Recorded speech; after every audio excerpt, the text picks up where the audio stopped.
Hey guys, it's just math, y'all. We're going to be looking at this video here. We're doing the practice test, function unit practice test. We're going to start here with number 15. This one is really easy, but you have to be very careful that you do it correctly. So here we go. Again, we have to think of the ifs. We have to make sure we understand that this goes first. If x is less than or equal to 0, plug in here. If x is between 0 and 6, plug in here. And if x is greater than 6, plug in here. So here we go. These are all our x's. -4. -4 is in fact less than 0. So we're going to plug into the first one. So we'll do minus 4 times -4. So that's going to be 5 plus 16, which is 21. So that's the answer. -2. -2 is also less than 0. So we'll do the first one again. Plug into that first one. And 5 plus 8 is 13. So 13 for the second one. Next number is 3. 3 is between 0 and 6. So I'm going to plug into the second one. And 3 times 3 is 9. 5 is also between 0 and 6. I'm going to plug into the second one. 3 times 5 is 15. Box all my answers up. And then last but not least, 9. 9 is greater than 6. So we're going to plug into the last one. 45 plus 5 is 50.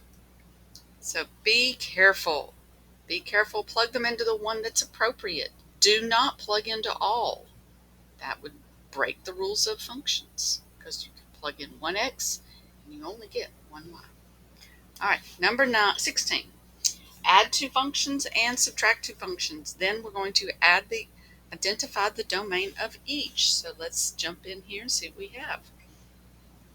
So we're going to take these two functions and literally add them. So x plus 9 plus 3 plus 5x. I'm adding them. This is f plus g. And if you'll notice, I have a couple of like terms. So that would give me a 6x plus 12. There we go. Now the domain, well, remember our domain rules. We had the default, we had the fraction, the radical, or both. This falls under the default category. Why? Because it's not a fraction and it's not a radical. So this is the default, negative infinity to positive infinity.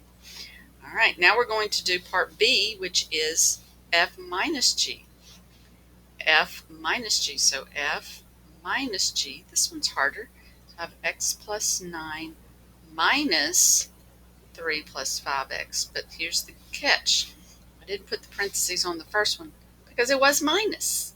It wasn't minus. I don't need the parentheses on the plus, but I do need them here. So this is x plus 9 minus the 3 minus the 5x. Again, combine my like terms. I'm going to have a -4x.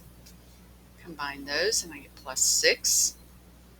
There's my function, and again the default mode remains negative infinity to positive infinity. There we go. So the subtraction one is the one everybody gets wrong, so be careful. Number 10, even, odd, or neither. Is that where we're at? Yeah. Number 17, even, odd, or neither. Even has y-axis symmetry. Odd has rotational. And neither is neither. So now this one has y-axis symmetry. So this one is even if I fold it over the y-axis. Number 18 is a plug-in just like we've already done this one. Number 15. So look at number 18. We plug in.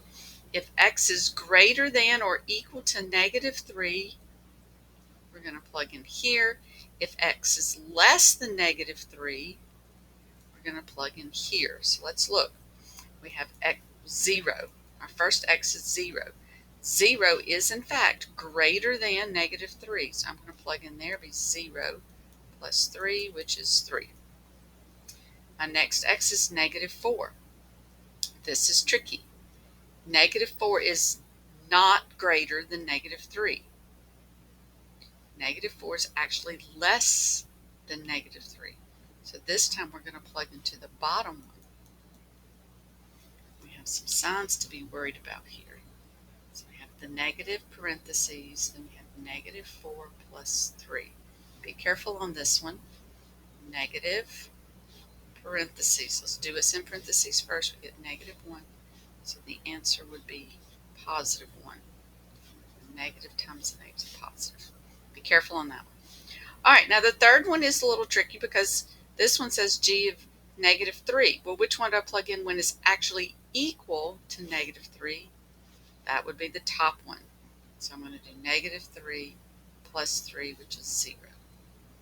These are not hard. Please make sure you're careful with them. Number 19. Okay, fg, this means f times g. This is multiply. And f divided by g is divide. So we're going to do both of these. Okay, and then we have to do the domain of each. So the first one is multiply. We're going to do f times g.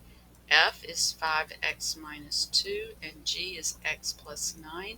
I see a FOIL coming. Yes, this is a FOIL problem. So let's just FOIL this out.